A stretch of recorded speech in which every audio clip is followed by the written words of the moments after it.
The Assembly will hear an address by His Excellency John Dramani Mahama, President of the Republic of Ghana.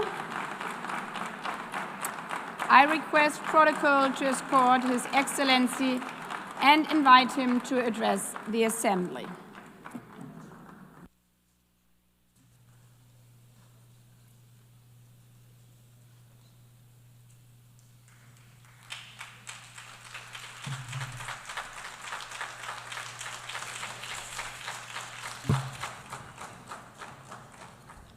Thank you, Madam President, Mr. Secretary General, Excellencies, ladies and gentlemen. At this 80th session of the United Nations General Assembly, I'd like to speak about Africa's role in the future of this organization. However, it's impossible to do that without first considering the collective role that Africa played in its founding, which was small and relatively insignificant. Of the 51 member states involved in the founding of the United Nations in 1945, only 4 were African: Egypt, Ethiopia, Liberia, and South Africa. It is important to point out that the United Nations came into being in the aftermath of World War II because of the inability of its predecessor, the League of Nations, to avert a large-scale global conflict, which had been its guiding purpose when it was founded in 1920 at the end of the First World War. Out of the 42 founding member states of the League of Nations, only 3 were African: Liberia, the Union of South Africa, and Ethiopia. Egypt was to join later in 1937. Africa's overall participation in the organization's founding was minimal and relatively unimportant.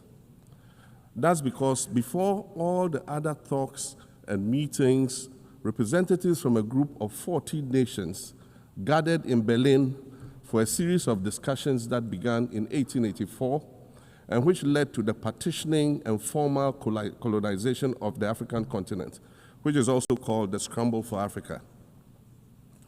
It has famously been written that past is prologue.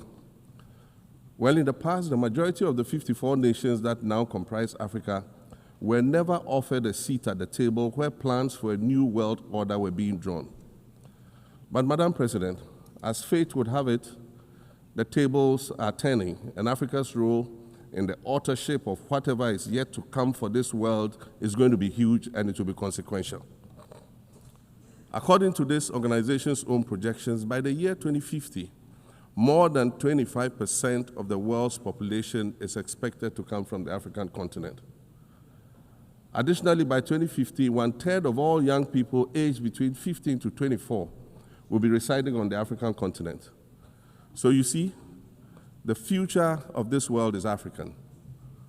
Allow me to say this once again a little louder for those of you in the back. The future is African.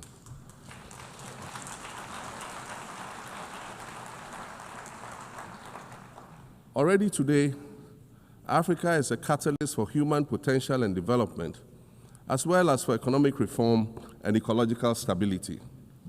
Africa is a catalyst for systemic change. If this reality, which is fact-based and straightforward, seems provocative or unsettling, perhaps it's because you are viewing it through the lens of centuries of filters, colonialism and imperialism, and the resulting implicit bias. Maybe you are unaware of the resilience of African nations or their remarkable ability to make a strong comeback just when you think it's safe to count them out. That is what is happening right now in my own country, Ghana. Our constitution limits leaders to 2 4-year terms. In January, I was sworn in for a second term, which, let me point out, was non-consecutive with my first term. Our currency, the Ghana cedi, was rapidly depreciating, faced with rising inflation, a huge debt burden, and low morale amongst our citizens. My new administration settled down quickly and embarked on an ambitious program of comprehensive transformation designed to restructure Ghana's economic foundation and enhance our competitive standing globally. We refer to this process of recalibration as our reset agenda. In just 8 months, we have achieved significant reduction in inflation from 23.8% in December 2024 to 11.5% in August 2025, restoring price stability for our citizens.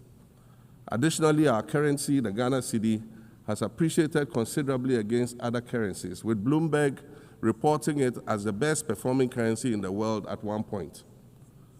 Our improved sovereign credit rating reflects increasing investor confidence in our economy, and our 24-hour economy initiative promises to transform our economy. And there's a renewed willingness amongst our people to trust that their elected officials have Ghana's interests at heart and that we're progressing together. Madam President, I believe that in honor of this milestone celebration, the United Nations should also embark on a process of serious recalibration and establish its own reset agenda. Since the organization's founding, the number of UN member nations has nearly quadrupled. And quite frankly, it is not the same world that it was back then when the UN was formed. I mentioned earlier that I began my second non-consecutive term as president this past January. My first term ended in January 2017. In that span of time, 8 years, the world has changed with such ferocity.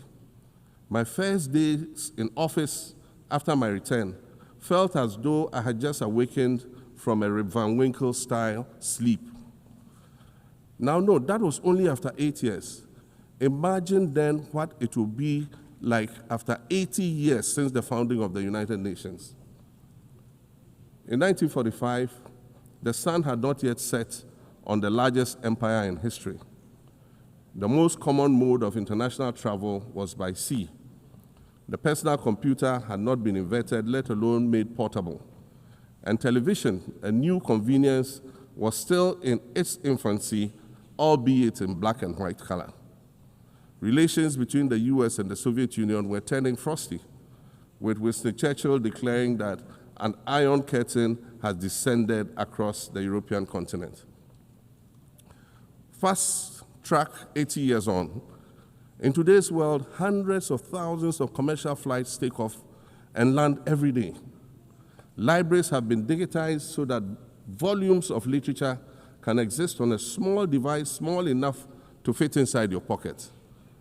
We live in a world of cryptocurrency, artificial intelligence, social media, the internet and its dark hidden dungeon of the dark web, all of which carry a potential threat to global peace and security.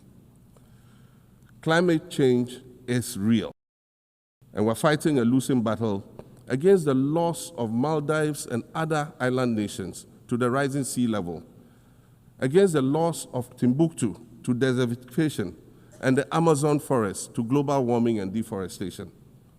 Madam President, the UN Founding Charter is outdated when it comes to representation in this August Assembly. The most powerful post-World War II nations are still being rewarded with an almost totalitarian guardianship over the rest of the world.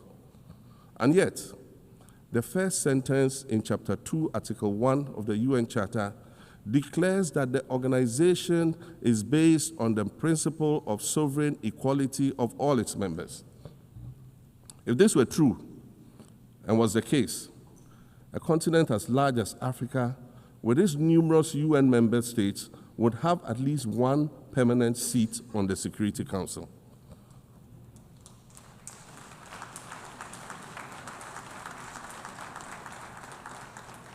Furthermore, we believe that veto power should not be restricted to only 5 nations, nor should it be absolute.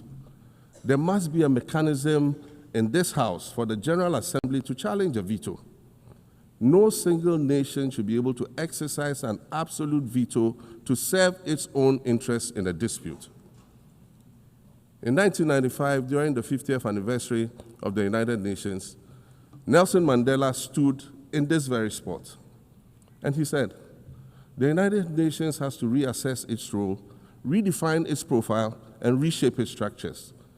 It should truly reflect the diversity of our universe and ensure equity among the nations in the exercise of power within the system of international relations in general and the Security Council in particular. I close quotations. 30 years later, we African leaders are still making the same simple request for a permanent seat on the Security Council with the power of a veto. So today, Madam President, I stand here in this exact spot and ask the world, if not now, then when? We demand not only a reform of the Security Council, but also a reset of the global financial architecture, which is currently rigged against Africa. Africa must have a greater say in the world's multilateral financial institutions. And while I'm making requests, I'd like to call for the removal of the blockade on Cuba. As Dr. Kwame Nkrumah, our nation's founder, famously said, we seek to be friends with all and enemies to none. The Cuban people shed their blood on African soil in the fight against apartheid. And indeed, Cuba has been and continues to be a faithful friend of Africa. You see, the very fact that I can stand here and ask these things and say these things, and the fact that all nations can ostensibly gather here to address critical global issues, air our grievances, and express our concerns, that is what makes the survival of this organization so important. In every old city or village, you will find a town square, or a courtyard, or a plaza that once served as a gathering space for the citizens of the community and their leaders. Meetings and celebrations were held there, as were trials and elections. And these were spaces that brought people together and held them together as a community. Sadly, time and technology have eroded these spaces. Madam President, in many ways, the United Nations is the proverbial town square of our modern global village. And it has never been more critical for us to protect this one space that brings and holds the world nations together as a community. The internet, social media platforms, and artificial intelligence offer us the illusion of connectivity, when in fact what they do is reinforce isolation by using algorithms that ensure that we do not receive new ideas and perspectives, but rather more of the same content. We are served alternative facts and manipulated images, making it easy to disseminate disinformation and sow seeds of division amongst communities. Madam President, these are dangerous times. Our world is currently experiencing a rise in nationalism and economic instability. There's a general breakdown of multilateralism. Various acts of aggression have been committed against the sovereignty of others, and nations are attempting to circumvent the very safeguards that were put in place to prevent large-scale global conflict. These conditions are all too similar to the ones that led to the League of Nations' failure in fulfilling its mandate. The denial of visas to President Abbas and the Palestinian delegation sets a bad precedent and should be deeply worrying to all member nations of the United Nations. Ghana recognized the state of Palestine in 1988 and supported a two-state solution to the conflict since then. And I say, contrary to the claims of some, a two-state solution would not be a reward for Hamas. It would rather be a reprieve for the hundreds of thousands of innocent women and children and people who are facing collective punishment and forced starvation for no reason other than the fact that they are Palestinian. For nearly 2 years and for the fear of reprisals, we here in this General Assembly have been playing hide and seek with language to find the right words to help us avoid or excuse what we all know is taking place in Gaza. But here's the thing, it doesn't matter what you call it. If it looks like a duck, it swims like a duck, and quacks like a duck, well, then it must be a duck. The crimes in Gaza must stop.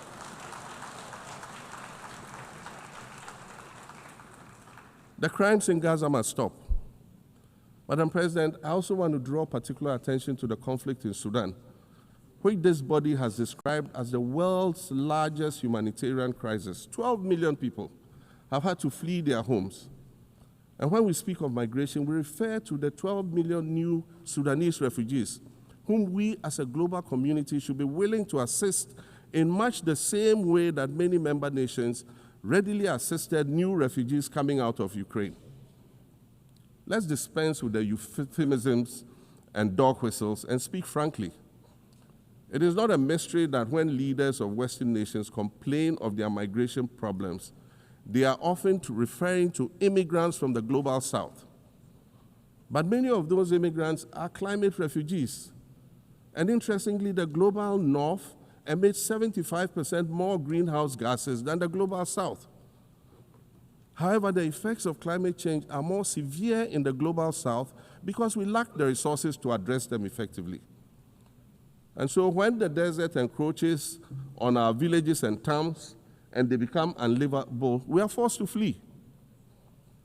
Warsan Shire, a Somali-born prophet, a Somali-British poet born in Kenya to Somalian refugee parents, was London's first youth poet laureate.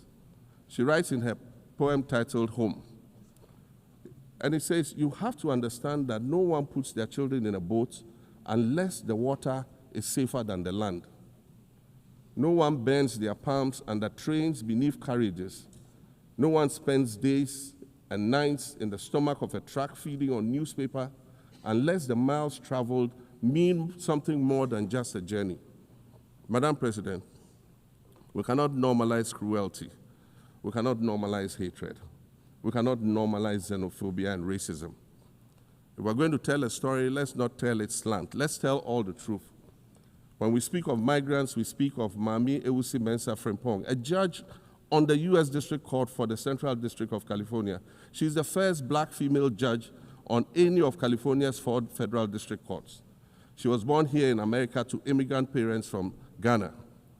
We speak of Peter Bosman, a medical doctor in Ghana who moved to the town of Piran in Slovenia in the 1980s and later became the first black mayor of Piran, the first black mayor in Slovenia and in the whole of Eastern Europe.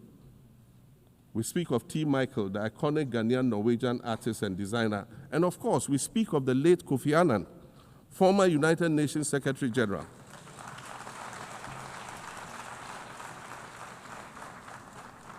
Former United Nations Secretary General and Nobel Peace Prize recipient, who was born in Ghana, but spent his adulthood in various places in America and Europe. These are people who have brought great distinction to the countries that they decided to call home. Just as the migrants and the children of migrants before them did, I dare say these are not invaders. These are not criminals. Madam President, the slave trade must be recognized as the greatest crime against humanity. As the African champion on reparations, Ghana intends to introduce a motion in this August body to that effect. More than 12.5 million Africans were forcibly taken against their will and transported to create wealth for the powerful Western nations. We must demand reparations for the enslavement of our people and the colonization of our land that resulted in the theft of our natural resources, as well as the looting of artifacts and other items of cultural heritage that have yet to be returned in total. We recognize the value of our land and the value of our lives, as did our colonizers, as well as the governments that happily paid reparations to former slave owners as compensation for the loss of their property, in quotes, and that property for which they received compensation was paid referred to enslaved people who had been freed. Madam President, an increasingly insecure world is witnessing upward spending on defense budgets of bilateral partners and steep cuts in official development assistance. Since July 2024, it is estimated that there's been a 40% drop in humanitarian aid globally. In this era of global uncertainty, Africa must exercise sovereignty over its natural resources to raise the necessary funds to ensure the well-being of its citizens. The days of parceling out vast concession areas to foreign interests for exploitation must come to an end. We'll continue to welcome foreign investment, but we must negotiate better for a bigger share of the natural resources that belong to us. And we must insist on value addition to these resources. We're tired of the continued image of poverty-stricken, disease-ridden rural communities living at the periphery of huge foreign-controlled natural resource concession areas. We're tired of having people extract the most they can from us and in return offer us the very least by way of respect, consideration, and dignity. We're tired of not being represented in ways that reveal the richness and complexity of our history or acknowledge all that we have overcome to arrive here in this liminal space of untold possibilities. Allow me to echo the Indian-American writer Arundhati Roy, who wrote, "Another world is not only possible, she is on her way. On a quiet day, I can hear her briefing." I want to add that for the sake of Africa, and quite selfishly for the sake of my 18-year-old daughter, I hope that this new world that is arriving is a place of safety and equality for women and girls. To succeed, we must empower everyone, including women and girls, to reach their full potential. In closing, Madam President, I'd like to congratulate you on your election to preside over this historic 80th General Assembly and on being the 5th woman to hold this distinction. I'd also like to congratulate Her Excellency Nana Jane Opoku-Agyeman on being the first woman Vice President of Ghana.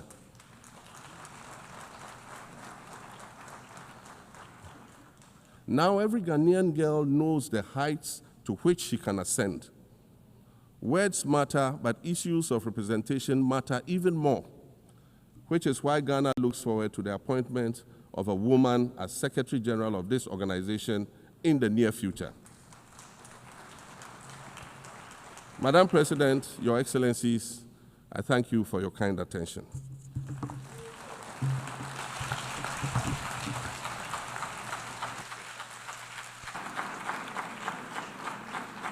On behalf of the General Assembly, I wish to thank the President of the Republic of Ghana.